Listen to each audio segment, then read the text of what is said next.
Kas ir visbiežākie iemesli, kļūdas no e-veikala puses pircēju atbiedē, liek viņam mainīt domas un atgriezties pie cita pārdevēja?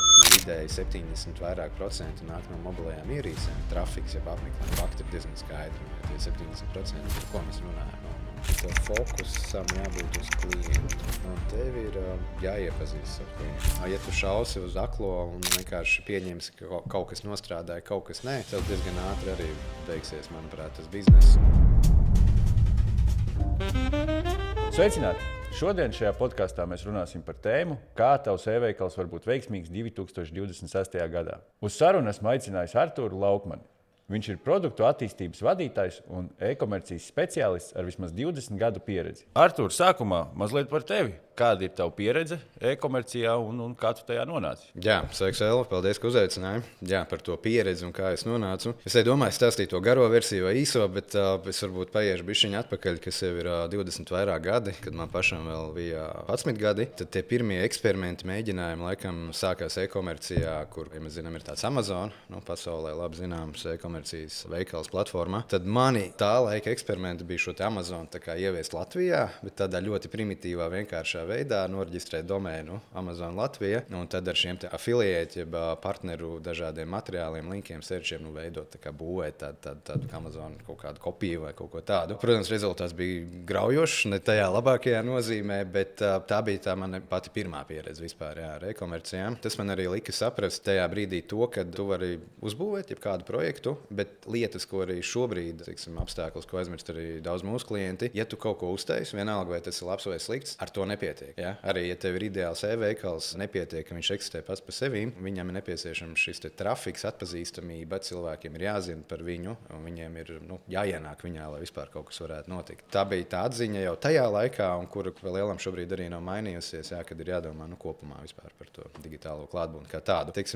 Savukārt pēdējie gandrīz jau 8 gadi man pieredze ir tieši aiz mārketinga, kur sāku ar mājaslapu veidošanu, izstrādi, bet diezgan ātri arī sanāca pārņemt tieši visas web nodaļas vadību, kļūt atbildīgam par visām mājaslapām, ko mēs piegādājam klientiem. Tā pieredze turpinājās gadus apmēram 6. No šī gada sākuma atkal nedaudz ir pamainījusies tā mana loma uzņēmumā, un tad produktu attīstība, kas jau ietver plašāku produktu loku, ne tikai mājaslapas vai e-komercijas. Bet es ceru, ka šodien es varēšu iedot praktisko pieredzi no mūsu klientiem, kas mums ir aptuveni 1000 uz mājaslapām, un vidēji 5 līdz 10%, tas procents staigā ir tieši e-komercija klienti. Bet ir nianses arī uzreiz, tā lai nebūtu arī pārpratumi, tad mums tas klientu loks pārsvarā ir mazie vidēji uzņēmumi. Visbiežāk tie, kas tie pirmie soļi e-komercijā vai tiešām tāds mazs nišas bizness, kurš darbojas arī digitālajā vidē. Bet ir arī pāris klienti, kas jau ir ar lielākām e-komercijām, vairākiem 100 000 artikulu vai ne kodu. Tie mazākumā šobrīd. Jā, tas laikam īsumā par maniem. Jā. Super. Izklausās, ka tev ir liela pieredze, bet šodien mēs vairāk fokusēsimies tieši uz e-komerciju un tavu pieredzi tajā. Saklausīju 20 gadu pieredzi, tad ļoti ilgs laiks. Tas ir tikpat ilgi būtībā, cik ir Latvijā pirmās cenu salīdzināšanas platformas. Ja nemaldos, tad tie arī būs aptuveni tikpat 20 gadi. Un varbūt pēc tā 20 gadu griezuma, kā tu vari salīdzināt, kur e-komercija bija pirms tiem 20 gadiem, kā tā ir mainījusies un kur tā ir un kādā stadijā mēs esam šobrīd. Ja tieši runājam par Latviju un mūsu platumgrādiem. Par to salīdzinājumu, ja mēs paņemam 20 gadu periodu, tad ir mainījies, es teiktu, gandrīz viss. Ja mēs tagad atgrieztos pagātnē un atvērtu tā laika internetu veikalu, tad mēs visticamāk šausmās saķertu galvu un ļoti ātri viņu pamestu. Protams, kad arī tajā laikā internetu veikala kā tāda bija skaitliski ļoti maz. Konkurence, manuprāt, nebija nekāda, jo tas arī bija tīri tehniski grūtāk izveidot šos veikalus, uzturēt. Mūsdienās, principā, jau tu kā mazs uzņēmējs vari palaist kaut kādu pirmo e-komerciju, mēnešu laikā, tādu normāla versija. Un līdz ar to tas tirgus ir šobrīd piesātināts ļoti. Konkurence ir diezgan liela. Tas, ko es laikam šobrīd raksturotu, ieteiktu, varbūt skatīties nišās, jo, ja tu mēģināsi tirgot pilnīgi visu, būt tāds lielveikals, tad tev arī tam budžetam, gan mārketinga budžetam, gan citām aktivitātēm jābūt diezgan iespējīgam. Jo tur tie spēlētāji ir lielie, viņi ir vairāk, viņi ir nostiprinājušies, bet tev kā tur jaunam uzņēmējiem, tad šie nišu produkti varētu būt tas virziens, kurā šobrīd vairāk iet un mēģināt darīt. Kā tu arī salīdzini, ja mēs skatāmies, ir viens, kā ir e-veikali, kā tehnoloģijas ir mainījušās, bet kāda ir pircēju uzvedība skatījums, paradumi, kā tie ir mainījušies. Jo, teiksim, sākumā pirms 20 gadiem varbūt nebija tik attīstījusies ne maksāšanas sistēmas, ne piegādes sistēmas, un mēs varbūt neuzdrošinājāmies tik daudz, teiksim, vai teiksim, tik daudzi cilvēki iepirkties šajā internetā. Tad šobrīd tie paradumi ir mainījušies, un kā tieši pircējs ir mainījis savu uzvedību par šiem 20 gadiem? Nu, ja vienā vārdā vajadzētu atbildēt, visticamāk, es teiktu, ka pircēji kļuvuši prasīgāki. Viņi to prasību, jeb kvalitātes latiņu ir uzcēluši diezgan augstu. Varētu teikt, ka mēs arī paši, kas ir e-komercija uzturētāji, esam izlutinājuši šos mūsu klientus. Un tā tendence noteikti nāk arī vispār no pasaules, kur ir tie paši lielie spēlētāji Amazon, kā piemēram, kad maksimāli vienkāršot šo e-komerciju, lai tas pirkums būtu izdarāms ar pāris klikšķiem, ko mēs zinām, šo stāstu tur 2, 3, 5 klikšķi un viss, un tev teiksim, tā prece jau ir kaut kur ceļā pie tevīm. Protams, viss šīs piegādes izsekojamības mēs gribam tagad un tūlīt. Jā, tā arī ir tā liela atšķirība. Ja pirms gadiem 20 mēs kaut ko pasūtot e-veikalā, bijām gatavi gaidīt nedēļu, varbūt pat mēnesi, reizēm vispār pat pusgadu, tas nebija no Latvijas. Tad šobrīd mēs gribam pasūtīt un saņemt jau rītdien. Ir varbūt pat ambiciozākas vēlmes šodien, kur arī dažādās nišās nozarēs tā piegāde ir ātrāka. Bet kopumā prasīgāki klienti, un līdz ar to arī ir jāspēj šīs prasības apmierināt e-komerciju uzturētājiem, lai klients, lai viņš paliktu konkrētajā e-veiklā, nevis atkal skatītos konkurentu pusi, kur varbūt ir kaut kāda solīta augstākā tajā attīstībā. Jā, varu tev piekrist pilnībā par to, ka pircējiem šobrīd visu gribās uzreiz, un tagad un tā pacietība noteikti ir palikusi īsāka. Ja mēs skatāmies par 20 gadiem kopumā, bet vairāk fokusējamies tieši uz pēdējiem 5 gadiem, kas pēdējos gados visvairāk ir mainījies uzņēmumu domāšanā, kā viņi skatās uz to. Ja sākumā varbūt tā bija, ka mums vajag vienkārši atvērt savu e-veikalu un lietas pašas notiks, tad šobrīd jau gan, kā tu minēji, konkurence, gan pircējs ir palicis prasīgāks. Kā tieši uzņēmēji, ko tu redzi, kā viņi ir mainījuši savu domāšanu un uz ko viņi vairāk fokusējas šobrīd, ja mēs salīdzinām šo periodu? Nu jā, varētu teikt, ka arī pirms pašiem 5 gadiem tā izpratne par e-komerciju vēl arī bija tādā līmenī, ka man, piemēram, ir mājaslapa. Mēs gribam e-komerciju, vai ne? Tagad, ko mēs darām? Pieliekam groziņu, aktivizējam kaut kādu pirkumu iespēju, apmaksas iespēju, citiem pat nezinu, apmaksas iespēju, kaut kādu rēķinu vai kaut kas, teiksim, tāds manuāls. Un viss, mēs esam e-komercija tirgu spēlētāji, vai ne? Bet tā gluži nestrādā, vai ne? Un ar to vien ir stipri par maz. Teiksim, to, ko dara gudrākie, viņi šobrīd skatās tajā virzienā, domā par datu uzkrāšanu, vai ne? Par datu apstrādi, par analīzi, izdara secinājumus no analītikas rīkiem, no klientu uzvedības. Viņi domā par klientu dzīves ciklu. Tas nav vienreizējs darījums, tas ir vesels stāsts par tevi kā e-veikalu un par klientu. Un tas jūsu kopīgais ceļš vai ne kaut kādu posmu, jo tas posms ilgāk, jo labāk, protams. Tāpēc ir ļoti jāanalizē gan dati, gan klients. Tev ir jābūt fokusētam uz klientu, uz katru klientu, es pat teiktu. Tur varbūt ir tā atslēga, ja tu gribi būt arī paliekoši ilgtermiņā. Jā, tu jau nedaudz arī atbildēji uz manu nākamo jautājumu, kur bija sagatavojis par to, ka, ja mums ir šobrīd e-veikals, mēs gribam sākt savu e-komercijas darbību, vai mums pietiek būtībā uztaisīt kampaņas, reklāmas, mēs gūstam savu trafiku, attiecīgi kaut kādi jau darījumi arī notiek, un uz šo dienu, skatoties, kur mēs esam 26. gadā, vai ar to būs pietiekami, lai mūsu veikals būtu veiksmīgs? Šeit arī ir tāds divi virzieni, kuros paskatīties.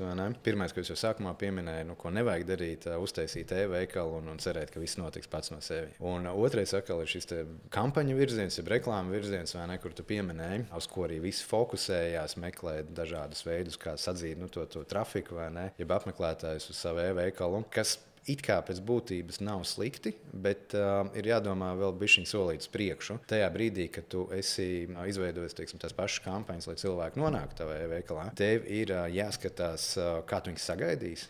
Tā varbūt to varētu noformēt, cik tavs e-veikals atkal būs piemērots tām visām mūsdienu prasībām, cik ātri ielādējās, kādas ir preces apraksts, fotogrāfijas, checkout procesa, apmaksas sistēmas, piegādes sistēmas. Jo, ja tu nebūsi padomājis par šo lietotāju pieredzi, tehnisko pusē e-veikalā, tad tu vienkārši viņus pazaudēsi. Tev cilvēki ienāks veikalā, vai ne? Bet tikpat ātri, kā viņi ienāca, viņi arī dosies tālāk. Un tas noteikti ir svarīgi. Vēl papildināt par šo noteikti, ka ne tikai reklāmas kampaņas, kā tādas maksas reklāmas kampaņas, ir citi kanāli. Ir šī SEO attīstība, geo attīstība, kas vairāk arī uz mākslīgu intelektu vai ne visiem rīkiem, chatbotiem ir fokusēta. Digitālā klātbūtne kā tāda. Tev jābūt visur internetā, jo mums tie meklēšanas paradumi arī ļoti atšķirīgi. Viens viens meklē Google, viens meklē Facebookā. Izrādās, ka TikTokā arī diezgan liels īpatsvars šobrīd aiziet tieši uz meklējumiem. Ja? Tev pa lielam ir jāmēģina būt visur. Tā ir laikam tā atbilde uz šo jautājumu. Jā, var tev tikai piekrist. Mēs arī šobrīd no saviem datiem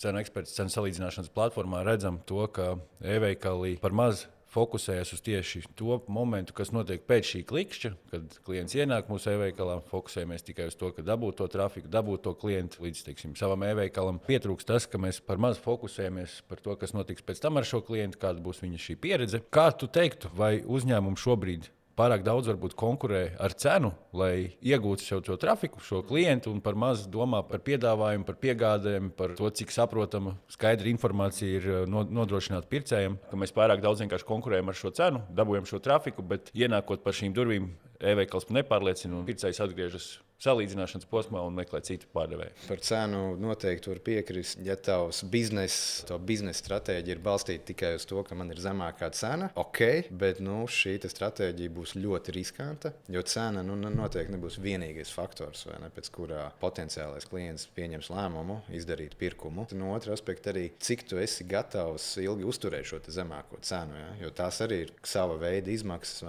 kur ir tā tava, rentabilitāte, peļņa. Kā tu domā spēkoties ar lielajiem spēlētājiem, ja, kuri vienkārši to cenu var palaist kādā brīdī zem pašizmaksas, lai iegūtu šo uzmanību, pēc tam atkal attiekt atpakaļ. Tā kā es teiktu, tikai zemākās cenas variants ir ļoti riskants ilgtermiņā. Tad nāk tās lietas, jā, ko gan tu pieminēji, gan arī es iepriekš jau uzskaitīju, manuprāt, šī produktu unikalitāte, niša, vērtība, visas papildus lietas, bonusi, tava reputācija kā tāda, vai ne, internetu veikalā. Un ja tev būs zemākā cena un reitingā puszvaigznīte, es nezinu, tu kā pircējs šādu pirkumu veiktu, ar atsauksmi no 100 cilvēkiem, kur ir puszvaigznīte vai zvaigznīte.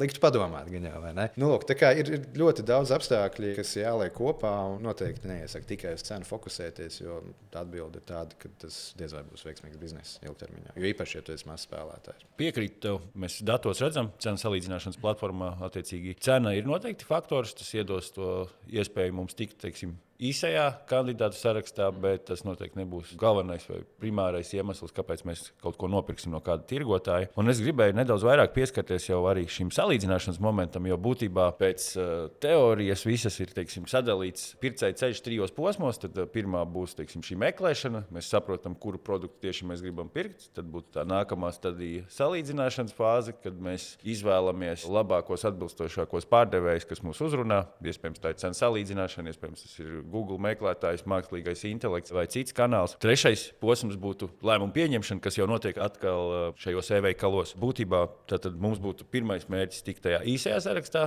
lai mēs tiktu starp tiem īsajiem kandidātiem. Tur iespējams mums vēl tā cena palīdzēs, bet tajā lemšanas vai lēmumu pieņemšanas brīdī jau vairs mums šī cena nebūs tas izšķirošais faktors. Tur būs tieši šīs pārējās lietas, kas ir mums svarīgas kā pircējiem. Tad mēs varam šobrīd pieskarties salīdzināšanas fāzei, jeb stadijai, bet paskatīties uz to no pircēja acīm, kā mēs abi arī noteikti esam pircēji, patērētāji, kur arī pērk šīs preces un pakalpojumus internetā. Ko mēs salīdzinām, ja mēs nefokusējamies uz cenu, kas tev kā pircējiem ir svarīgs? Izvēloties pārdevēju? Jā, labs jautājums. Un skaidrs, ka tev noteikti arī ir aktuāli vai ne parunāt tieši par to salīdzināšanas posmu, kas ir ļoti svarīgs pirkuma izdarīšanā. Un es vienkārši, kamēr tu arī uzdevu šo jautājumu, padomāju atkal 2 virzienos, jo, ja tu kā pircējs zini konkrētu preci, ko tu vēlies iegādāties, paņemsim kā piemēru bēdīgi slavenu iPhone vai ne, kaut kādu akālu 16. kuru vai ne, tad tu zini ražotāju, tu zini modeli, tu ej un meklē pa lielam zemāko cenu, kur ir svarīgi, lai tu tomēr būtu kaut kādā pirmajā lapā ar to savu cenu līmeni, vai ne, ka tu neesi dārgākais tirgu. Tad jau, kad tu esi atradis, kaut kādus top 5, top 10 ar šo pievilcīgāko cenu, tu izvērtē nākamos kritērijus, vai ne? Bet, protams, ir atkal otrs virziens, kaut kādas lietas, kas nav tik ierāmētas kā konkrēts modelis, vai ne? Ja tu meklē varbūt kaut ko vispārīgāku. Labi, tas varbūt nebūs cenu salīdzinājumi, bet arī daļai kaut kādas ētas izbūve, vai ne, privātmājā, piemēram, paņemam. Tur jau tu arī skaties kaut kādus citus faktorus, vai ne tikai cenu, jau pašā sākumā. Tas nozīmē, ka tu jau sāc no otra gala, tu sāc ar atsauksmēm, vai ne? Tu sāc ar kaut kādu portfolio, vai ne, ar tām lietām, un tad tu nonāc līdz cenai, vai ne? Tā kā tie ir tie 2 virzieni, bet atgādini jautājumu. Es bišķiņ aizplūdu jau. Jā, viss ok. Būtībā, jā, mēs skatāmies, cena viens faktors, pēc ko pircējs un mēs paši kā patērētāji salīdzinām, fokusējamies. Bet kas vēl ir tev svarīgs un pircējiem ir svarīgs, kad šajā salīdzināšanas posmā mēs izvēlamies kādu pārdevēju, pēc kādiem kritērijiem? Jā, arī tas sanāk, atkal bišķiņ atgriezties pie tā, ko mēs runājām, vai ne par tiem kritērijiem, tām lietām, kam būtu jābūt tur internetu veikalā. Man personīgi, es domāju, ka es neesmu vienīgais, ir svarīgi, tas, ko es arī tikko runāju, pieminēju, tas atsauksmju sadaļa, tas, teiksim, citu klientu novērtējums par tevi, kā par internetu veikalu vai kā par uzņēmēju, un izvērtēt vienkārši, ko citi saka par tevīm. Un, ja es meklēju kaut vai to pašu iPhone, vai ne, ja mēs skatāmies, tad cena, ok, un tad aiziet, šī reputācija tava. Viņai varbūt nevajag būt ar 5+ zvaigznītēm vienmēr, vai ne, bet viņa nedrīkstētu būt arī ar 1 zvaigznīti. Ja tu esi virs vidējā, kas ir, 3, 4 vai ne, reitings, jo augstāk, jo labāk, protams, tad jau ir noteikti vērts visvērt šo iespēju vai ne, sadarboties ar šo e-veikalu. Jo kāpēc par tiem reitingiem vienkārši maz atkāpīt, ja tu esi liels spēlētājs tirgu, tu nekad nedabūsi vienmēr 5 zvaigznes. Ja? Kādam kaut kas nepatiks, nebija iepakojums tas labākais, vai ne? Tur kurjeris nepiezvanīja tev stundu ātrāk, bet 5 minūtes. Vai ne? Tikai tie faktori var būt, kāpēc reitings vienmēr nav izcils. Jā, tā kā reitings tā noteikti viena lieta, otra ir, cik ātri piegāde tiks veikta. Tādas, manas ērtības, jo tajā gadījumā, piemēram, preci zemākā, bet piegāde vispār netiek nodrošināta. Tas ir mans laiks, vai ne? Mani resursi kaut kur doties, saņemt preci, meklēt, apmaldīties pa vidam sastrēgumā vai nepabūt un tā tālāk. Tie varbūt ir tie faktori man, ko es vēl esmu dzirdējis no klientiem par to, teiksim, kāda ir šī preču atgriešana, jo bieži vien tagad mūsdienās tas kļūst, atkal jāskatās, protams, nozare, kurā, kad tiek pasūtīta prece, un ja kaut kas tomēr līdz galam neapmierina, ļoti iespēja ātri arī preci atgriezt un, teiksim, saņemt kaut kādu alternatīvu šīs preces vietām. Tās ir tādas pamatlietas, kas varbūt uzreiz ienāca galvā, bet viņas noteikti ir vairāk. Jā, var piekrist. Tad mūsu šī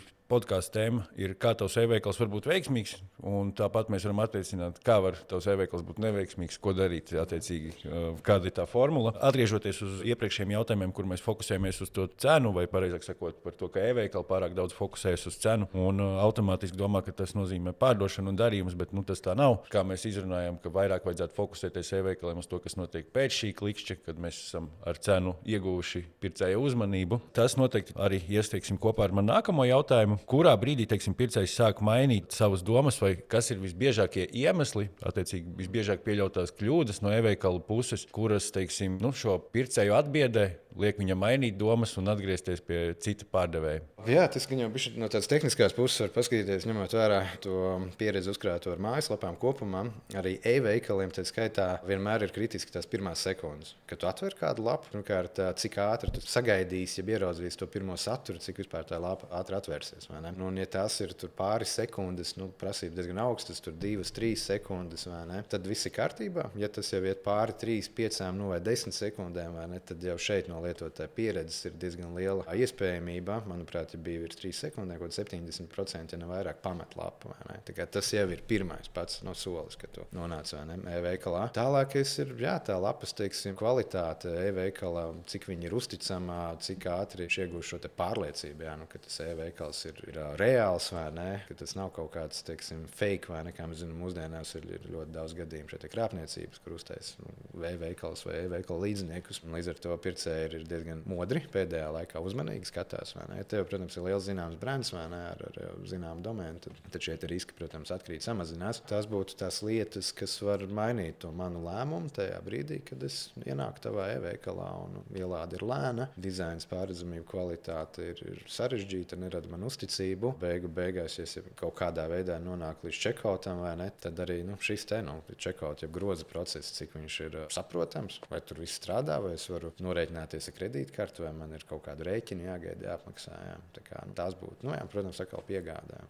To noteikti arī jāpadomā. Jā, var piekrist arī to, ko mēs arī varam no saviem datiem, no cenu eksperts novirzītajiem klientiem un attiecīgi notikušiem darījumiem secināt to, ka bieži vien ir tā informācija, ka viņi ir neskaidra pasniegta, vai viņa mulsina pircēju. Teiksim, cenu salīdzināšanas fāzē vai šajā reklāmas kampaņā bija vieni nosacījumi. Preci maksā 50 eiro, saņem viņu pēc 2 dienām. Mēs ieejam e-veikalā, noformēt gribam pirkumu, jau ievadām adresi, vispārējo, un pēkšņi pirkuma groziņš jau paliek nevis 50 eiro, bet pieņemsim 58 eiro vērts. Un tad mums tādas jau rodas bažas, un mēs gribam pārliecināties, vai tiešām šie nosacījumi būs arī citos e-veikalos. Pirmais, tad, kā jau tu minēji, tas ielādes ātrums noteikti, tas atsauksmes, kas ir svarīgs. Attiecīgi, ja slikts atsauksmes, tas mums noteikti nepalīdzēs. Informācijas skaidrība, lai nav klientam mulsums, teiksim, vai informācija, kas norādīta ir cenu salīdzināšanas platformā vai e-veikalā, ir korekta. Jo, ja šīs informācijas atšķiras, mums pazūd arī šī uzticamība. Šo jautājumu arī būtībā mēs varam pagriezt no otras puses, ja mēs tikko skatījāmies uz visbiežāk pieļautajām kļūdām. Tad kas ir tās lietas, kas tavās acīs un pircēja acīs rada uzticību pirmajos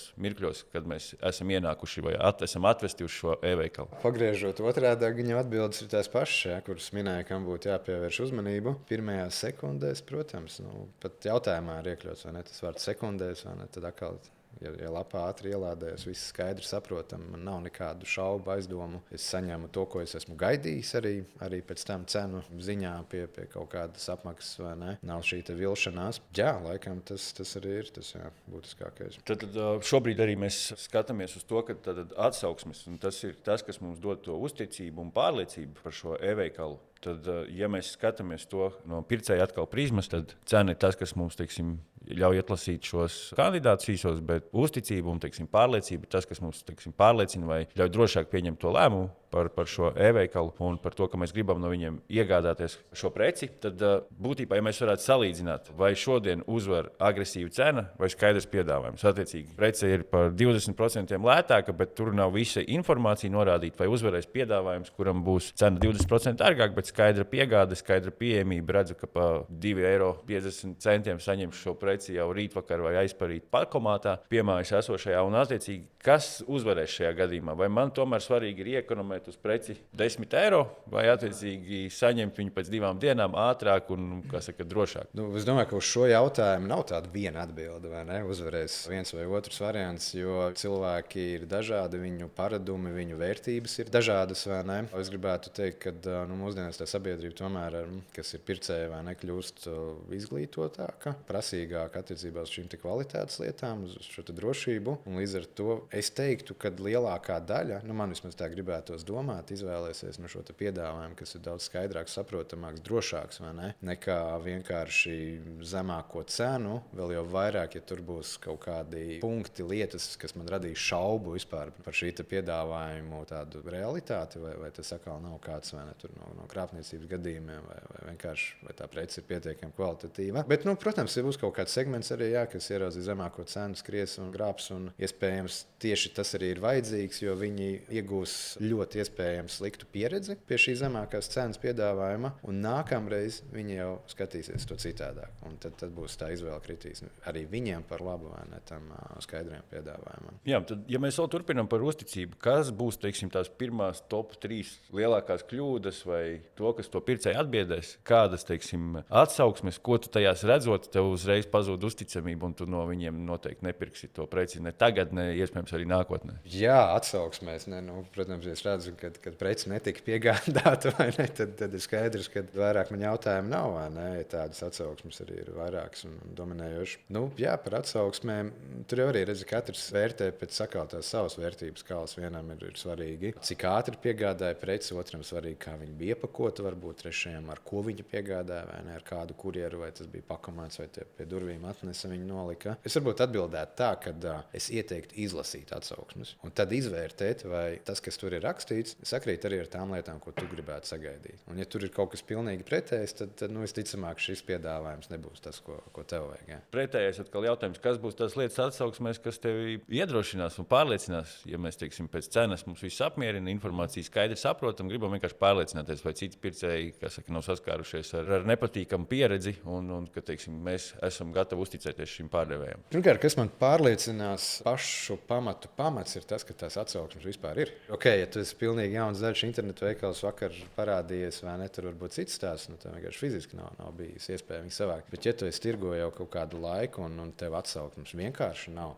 tad man arī radīsies jautājums, kā tas var būt. Tur kaut kas tiek dzēsts, manipulēts vai kaut kas nestrādā līdz galam. Tā kā, pirmais, lai viņas ir. Mana tā vērtības latiņa saka, būtu noteikti, lai tas reitings būtu virs 3,5 ap 4 kaut kur tajā virzienā. Jo es nemeklēju. Es zinu, kāda ir dzīve, kāda ir tā realitāte arī šajā segmentā. Tie 5 zvaigžnieki ir ļoti maz un bieži vien tas balstīts ir uz pāris cilvēkiem. Bieži vien varbūt arī tie cilvēki nav tie īstie pircēji. Tāpēc, skatīties, lai būtu atsauksmes, un atkal gan jau palasīt, izvērtēt, redzēt, ja dominē tās pozitīvās, tad noteikti ir vērts izsvērt šo internetu veikalu kā variantu. Jā, tad būtībā rezumējot šo apakšpunktu, tad mēs tikko runājam par uzticamību, kā e-veikaliem iegūt to, kā nepazaudēt to, kādas ir visbiežāk pieļautās kļūdas vai tieši pretēji veiksmes formula. Mēs šo gribējām izcelt kā pirmo priekšnosacījumu, kā e-veikals var būt veiksmīgs, jo ja nav uzticamības, tad arī nebūs. Tā ir ar visām lietām dzīvē,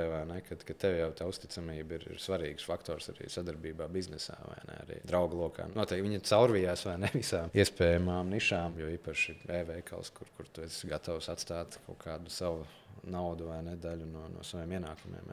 Tev jābūt drošam. Jā, un tad uzticība noteikti ir veids, ko mēs varam iegūt tikai ar notikušiem pirkumiem, ar apmierinātiem pircējiem. Jo, ja mums attiecīgi nebūs pircēju, mēs nevarēsim iegūt šīs atsauksmes un strādāt pie tā, lai mums pie tam šie pircēji atgrieztos un nāktu jauni pircēji. Bet nākamais priekšnoteikums, kuram mēs gribētu pieskarties, un tā varētu būt arī vairāk tava tēma, ātrums. Ja mēs runājam par nevis piegādēm, bet par mājaslapu, būtībā par e-veikalu, cik ātri tiek informācija ielādēta, un arī noteikti piesaucas arī kvalitāte.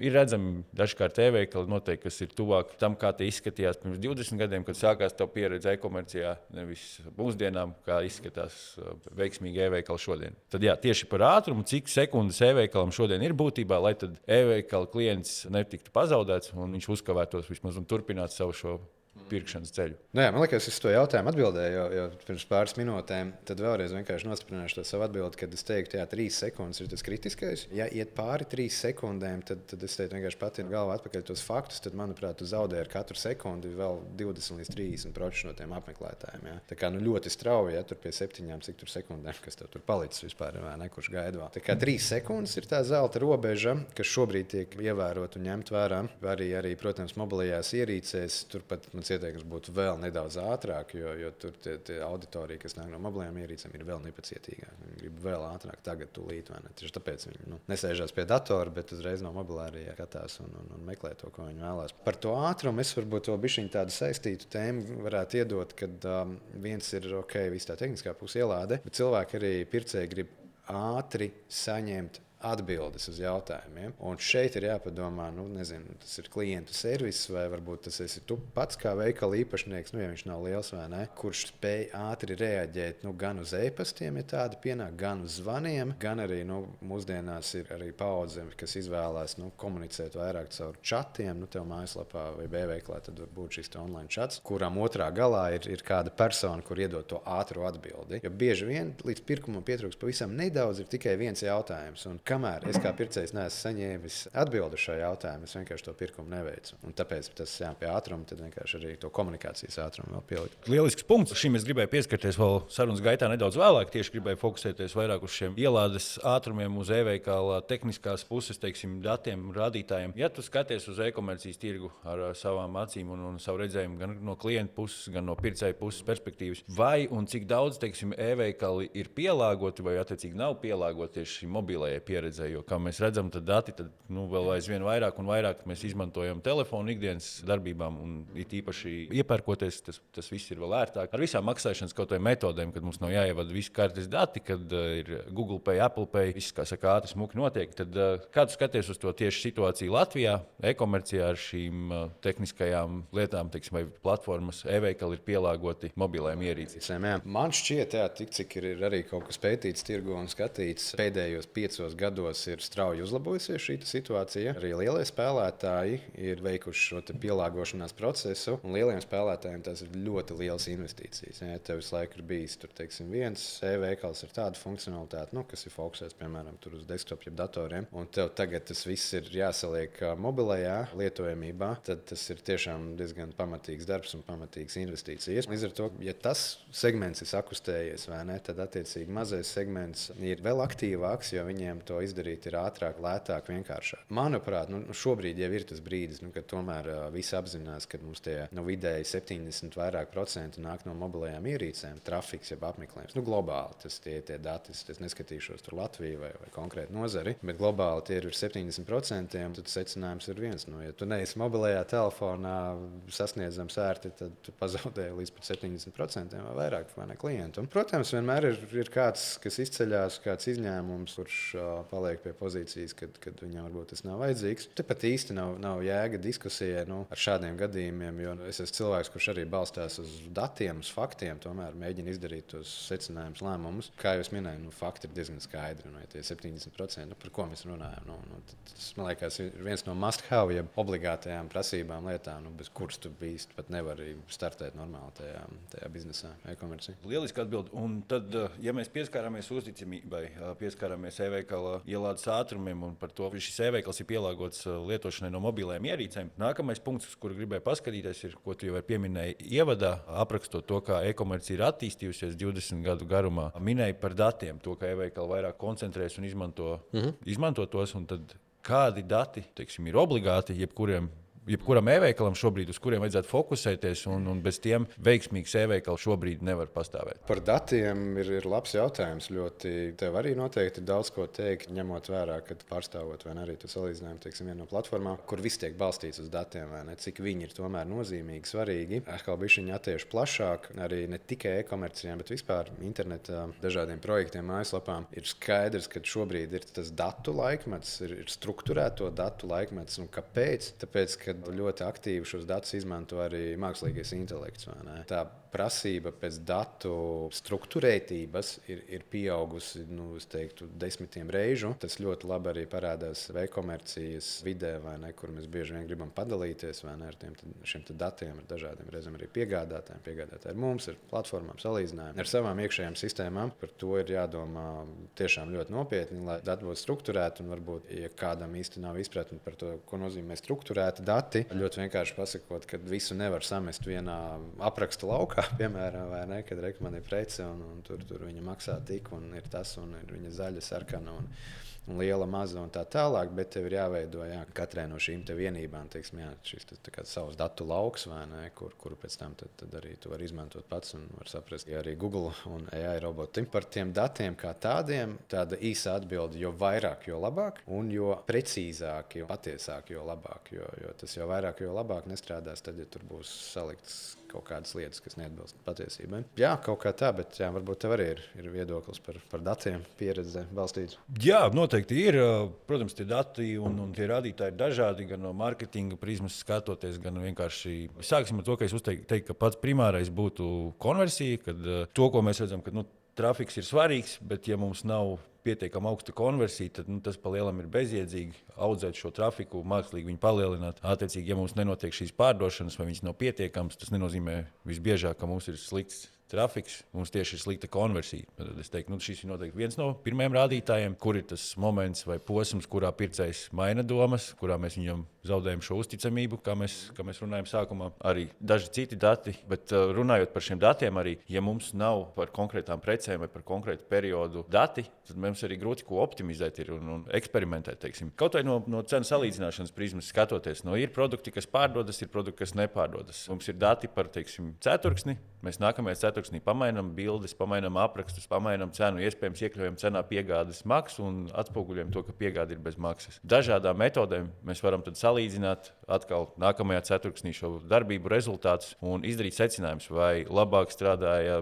bildes ar baltu fonu, citu fonu vai dabā vai reālā situācijā fotografēts. Tā kā noteikti dati ir svarīgi, lai mēs augtu, lai mēs eksperimentētu, izdarītu secinājumus. Pirmais jau, kā jau mēs tad minējām, bija konversija. Konversija noteikti daudz pateiks priekšā, cik mēs daudz no klientiem, kas ienāk mūsu veikalā varam padarīt par reāliem pircējiem, kas ir nopirkuši no mums kaut ko un iespējams nākotnē atgriezīsies. Jā, es varbūt par datiem vēl īsti papildināšu, jo tu paņēmi vēl plašāk, vai ne? Es sāku runāt par tiem datiem, kas tiek atrādīti pašā e-komercijā, kurus var izmantot. Tu aizgāji arī plašāk uz visām tām konvertācijām un šiem datiem, kas būtībā ir kaut kāda analītika, statistika. Noteikti, ka tā ir ļoti svarīga sadaļa, lai tu vispār saprastu, kas notiek ar tavu biznesu. Ja tu šausi uz aklo un vienkārši pieņemsi, ka kaut kas nostrādāja, kaut kas nē, tev diezgan ātri arī beigsies, manuprāt, tas bizness un budžets vai ne, mārketinga, jo tu vienkārši nevarēsi nomērīt. Un te ir stāsts par to, ka jā, ir jāatrod veids, kā nomērīt. Viena no tādām lietām, kas lielam ir bezmaksas rīks, vai ne, ir Google Analytics. Ir arī, protams, citi analītikas rīki, bet Google Analytics 4 ir tas, ko šobrīd izmanto, manuprāt, vairāk kā 90% pasaulē dažādu platformu, tā skaitā e-komerciju. Tā ir viena no tām arī must-have obligātajām lietām, kurai ir jābūt, lai tu vispār kaut ko redzētu, lai tu varētu jebkāda veida secinājumus izdarīt un sākt kaut ko mērīt. Protams, tad ir arī visādi search konsoli, ir tag menedžeri un tās lietas, vai ne? Par datiem, jā, tad vienkārši vēlreiz nostiprināt to, ka tev ir jāzina, kas notiek tavā e-veikalā, un tev ir jāmāk izdarīt secinājumu, lai tu pieņemtu pareizos lēmumus. Jā, lieliski atbildēs arī par šiem datiem. Vēl var piebilst to, ka, ja mums nav dati, tad visbiežāk tie secinājumi un lēmumi tiek pieņemti uz sajūtām, bet skaitļi ir, teiksim, bez emocijām, viņi parāda to reālo situāciju. Un, ja mums nenotiek pārdošana, tad nav tagad jāpamazina vēl cenu vai jāspēlē galvenokārt ar cenu. Tad viss, teiksim, tā būs veiksmes formula un darījumi pēkšņi mums notiks. Visticamāk tā nebūs. Ja mums jau līdz šim nebija, teiksim, šī konversija kaut kādos, teiksim, rāmjos normālos, tad arī noteikti trafika palielināšana vai cenas pazemināšana nedos tos rezultātus labākus. Ar tiem datiem tu vari ļoti labi taisīt šīs AB testus, kur tu redzi, kā tu teici, viens tur bija piemērs, vai ne, tev ar bildēm. Šeit varbūt ir piemērs ar cenu. Ja tev ir pārliecība, ka varbūt cenā ir problēma, uztaisi kaut kādu testiņu vai ne uz konkrētu periodu, neko citu nemainot, tikai cenu. Un pēc datiem, kas tev ienāk, izdara atkal secinājumus. Ja tu redzi, wow, pirkumi ir pieauguši 3-4 reizes, super, forši tas trāpījis, bet ja tu redzi, ka nekas nemainās vai paliek varbūt vēl sliktāk, jo cilvēki vienkārši ir aizdomīgi, kāpēc tev tik zema cena jau tagad ir. Dati skaidri parādīs to, ka ir kaut kā citā virzienā jāskatās. Tad uztaisot kopsavilkumu par datiem, vai varbūt iedodot mūsu skatītājiem, klausītājiem, ar kuriem ir e-veikali, nedaudz, teiksim, kaut kādu vadlīniju, vai ir kaut kādi dati pieejami. Protams, es saprotu, ka ir preces dažādās cenu kategorijās, ir dažādi trafika avoti, bet, teiksim, kaut kāda vadlīnija par to, kāds ir pieņemams trafiks, kāda konversijas procents, teiksim, tieši šim trafikam. Konversijas procents trafikam uz pirkumiem e-veikalos. Ja? Tāda atkal ļoti plaši un vispārīgi neatlasot, valstis, reģionus, nišas veikalu, bet tā kopējā bilde ir apmēram 1-3% e-komerciju jomā. Tas nozīmē, piemēram, ja tā e-komercija ir tas 1%, vai ne, un 100 apmeklētāji viens tikai izdara pirkumu, tāda ir tā vidējā konversija. Un šeit ir stāsts, piemēram, ja tu strādā pie tā nevis, lai tu palielinātu trafiku, apmeklējumu, bet lai tu palielinātu konversija kaut vai uz 2%, kaut vai uz 5%, tavs ieguvums būs daudz lielāks, jo tu uz konversijas palielināšanu, veiks kaut kādas vienreizējas darbības, uzlabos to pašu e-veikalu, kaut kādu lietotāju pieredzi, checkouts, UTT, iedos kaut kādu varbūt savu pievienoto vērtību, bet tu netērēsi vairāk tajā trafikā, piemēram, kampaņām un tām lietām. Tāpēc ir ļoti svarīgi mērīt un skatīties tos veidus, kā tu tieši konversiju, konvertāciju vai ne uz reāli pircēju var palielināt. Protams, cik es zinu, tādu veidu, salīdzinājumu tipa platformām, konversijas stipri augstāk, un tur ir dzirdēta arī stāsti līdz pat 20%, bet atkal atkarīgs, vai ne? Tā kā tu teici, pirmais vai otrais solis bija salīdzinājuma platformas, kurās izvēlējies to top 5, top 10 varbūt, vai ne, vai veikalu sarakstu, un kas notiek tajā brīdī, kad tu viņā ienāc, vai ne, no tās platformas. Un tāpēc tas 20 varētu būt tāds labākais scenārijs, bet arī tie varbūt ne tik labākie ir turpat pie tiem 2, 3, 4%. Tāpēc par konversiju domājam, ļoti nopietni domājam un darām visu, lai viņu paceltu, jo tur mēs varam vinēt tiešām diezgan iespaidīgi. Jā, un tas, ko vēl gribēju piebilst un ieteikt arī mūsu klausītājiem un tiem, kam ir e-veikali, noteikti šos datus izdalām pēc iespējas sīkāk, katram kanālam atsevišķi, jo tā konversija, kas mums, pieņemsim, nāk no Google reklāmas kampaņas un no tā, kas mums nāk no, pieņemsim, cenu salīdzināšanas platformas, tie divi dažādi kanāli, un pēc idejas vajadzētu arī šai konversijai atšķirties, jo pirmām kārtām salīdzināšanas platformā jau klients ir ienācis ienācis un meklē un salīdzina preces pārdevējus, kur viņš jau grib iegādāties, tad augsts pirkuma nodoms ir tā nav skrolēšana, kad mēs vienkārši kaut kam nejauši uzdaramies un mēs pat nezinām, vai mēs to gribam. Mēs zinām, ka mēs to preci gribam, mēs gribam tikai izvēlēties, no kā mēs viņu nopirksim. Tāpēc, jāteic, cenu salīdzināšanas platformā, es teiktu, optimāli būtu 10%, 20% tas ir ļoti veiksmīgā scenārijā, bet tie skaitļi, kas neatiecas uz visiem e-veikaliem. Jo vairāk preces, jo plašāks piedāvājuma spektrs, jo vairāk, teiksim, kategorijas ir. Un katrā kategorijā atkal tā konversija nedaudz savādāk ir.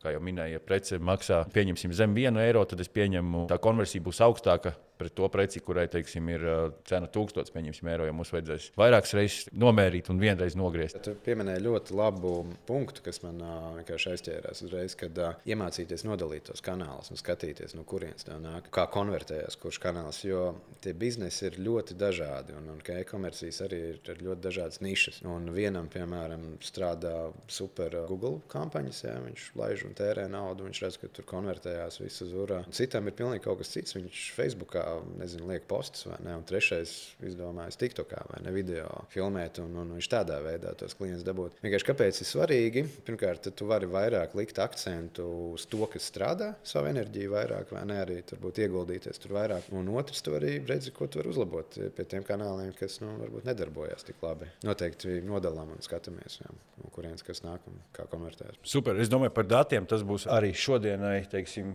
ja tie ir priekšnoteikumi, kas mums jādara, lai mūsu e-veikals būtu veiksmīgs, tad ļoti svarīgs punkts, ko noteikti mēs kā e-veikalu īpašnieki, marketinga cilvēki, visi, kas darbojas ap šo e-komerciju, mēs varam to darīt vairāk, un mēs aicinām noteikti e-veikals to darīt. Un kā Arturs jau minēja, kaut vai pats minimums, Google Analytics 4, bezmaksas rīks, kas mums noteikti iedos daudz datus, lai mēs varētu ko vispār optimizēt sākumā, lai mums būtu iespēja eksperimentēt, jo ja mums nav šo datu, tad no šiem eksperimentiem būtībā nav jēgas. Un tad vēl viens priekšnoteikums varbūt, vai par ko mēs kā e-veikali, vai ko mēs redzam, ka Latvijas tirgu e-veikali par maz par to domā, par maz to runā, par to fokusējas, būtu mūsu piedāvājums, sortiments un to, kā mūsu piedāvājums spētu atšķirties no citiem e-veikalu piedāvājumiem. Angliski ir tāds termins unique selling points. Attiecīgi tas varētu būt mūsu unikālā priekšrocība pret citiem pārdevējiem. Mēs kaut ko dodam vairāk, lētāk, atgriežam, dodam iespēju vai bonusu nākamajam pirkumam vai atlaidi. Ja mums ir ar cenu izdevies iegūt šo klientu, ar e-veikala uzticamību, ielādes ātrumu, ar šiem datiem iegūt to konversiju, kas mums var izšķirt pret citiem pārdevējiem, ja pārējie visi parametri ir protībā vienādi, kāds būtu šis labs piedāvājums 2026. gadā?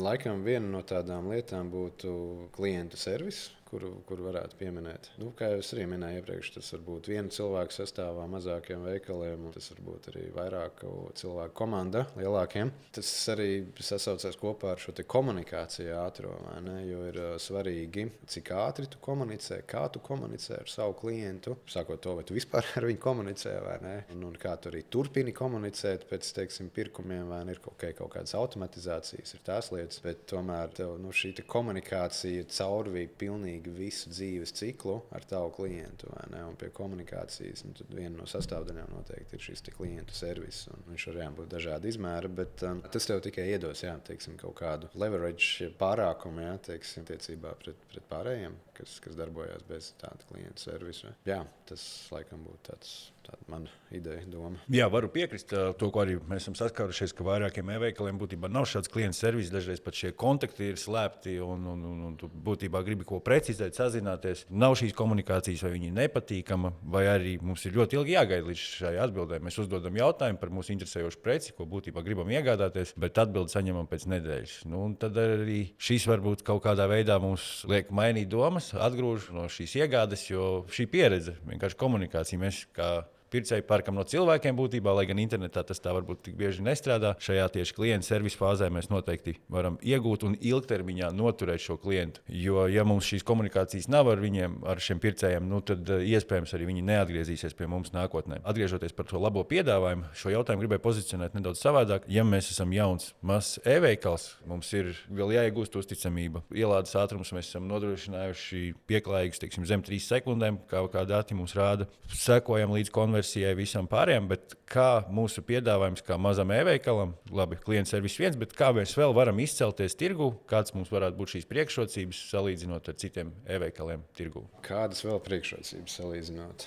ar citiem, ja mēs esam mazs, internetu veikals? Jā, mēs tikko šodien uztaisījām e-veikalu. Mēs esam pieregistrējušies cenu salīdzināšanas platformās. Mums ir kampaņas, no tehniskās puses esam saveduši šo kārtībā. Esam kaut vai šajā salīdzināšanas fāzē, kā mums šo klientu pārliecināt ar šīm priekšrocībām vai ar kaut kādiem bonusiem, ja mēs ne tikai fokusējamies uz cenu, ko mēs kā paši sapratām, tas nav tas pareizākais veids. Kādā metodē mēs varam šo klientu pārliecināt, iegādāties preci no mums, kā jauns e-veikals? Ja mēs paliekam pie tā, ka tas ir mazs uzņēmums, kas ļoti labi vienkārši strādā praksē, tā ir tā individuālā pieeja. Un individuālā pieeja var būt izpausties visdažādākajos veidos. Viens ir ar roku uzrakstīta kartiņa, paldies par pirkumu, vai ne, tur gaidīsim jūs atkal. Tas var būt, teiksim, individuāls zvans, kurā tu vienkārši uzjautā, vai jūs esat apmierināts ar to preci, vai var kā palīdzēt tur ar ieteikumiem, tur lietošanas, nezinu, kaut kādu instrukciju vai kaut ko tādu. Visdažādākie veidi, kur tu var pielikt to savu individuālo pieeju tajā precē un tādā veidā radīt jau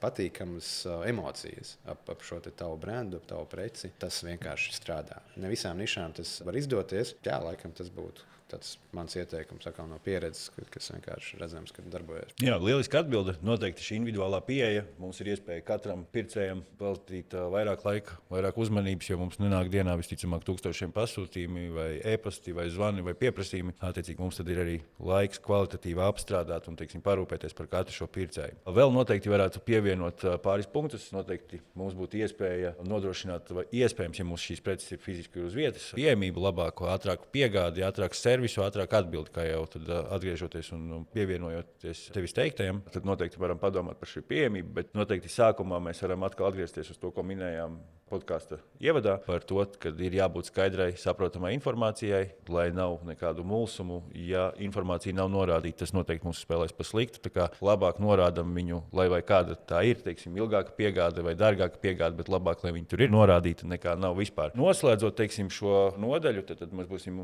izgājuši cauri šiem priekšnosacījumiem, uzticībai, ielādes ātrumiem, datiem, klientu servisam un priekšrocībām pret citiem e-veikaliem. Un šobrīd, skatoties un klausoties tavu atbildi, tad būtībā e-veikalam ienākot jaunā tirgu, ja šie priekšnosacījumi ir izpildīti, tad ir arī iespēja, noturēties tajā nišā un augt un attīstīties. Tieši tā. Ir jāstrādā nepārtraukti. Domāju, ka katrs biznesā esošs cilvēks to zina, ka, lai tu kaut kur nonāktu, kaut ko sasniegtu, tev ir diezgan pamatīgi jāiegulda savs laiks, savu enerģiju. Ir vienkārši jādara un ir jāmēģina. Ja neizdodas, tad mēģina atkal, mēģina citādāk. Jā.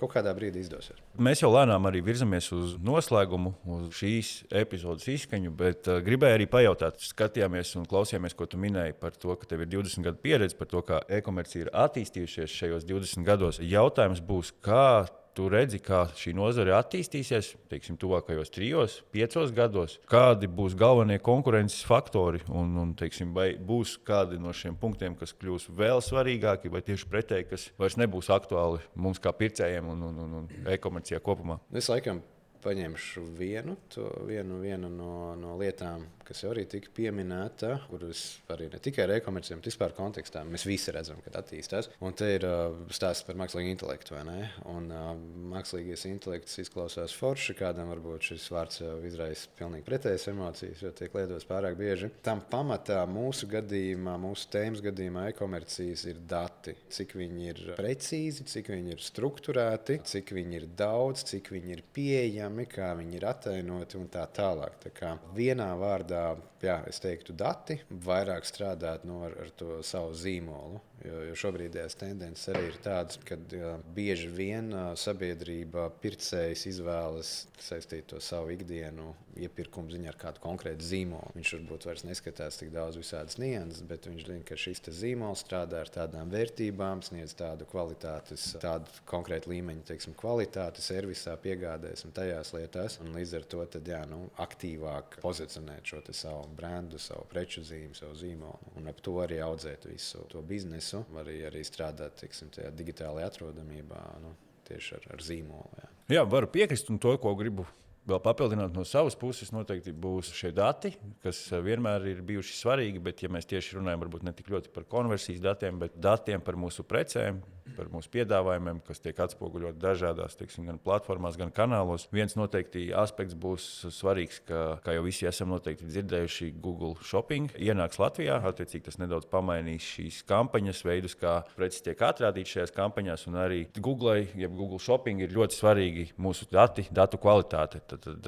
ja mēs gribēsim izcelties tirgu un iegūt šos pircējus kampaņās, tad noteikti mums vajadzēs uzlabot šo datu kvalitāti, jo skatoties uz to, kādi šie dati vairumam, īpaši maziem un vidējiem e-veikaliem, ir vieta uzlabot šo situāciju, tad noteikti dati, vēl ko es no savas gribu pielikt, ir, ka tas paliks vēl svarīgāk, un tas iet kopā arī ar šo mākslīgo intelektu, jo arī visi chatboti izmanto datus, kas ir pieejami publiski. Attiecīgi, ja mums ir kvalitatīvāki dati, mums tās noteikti būs priekšrocības ne tikai šodien, bet arī nākotnē. Jā, par datiem varbūt kā analītiķi, vai ne?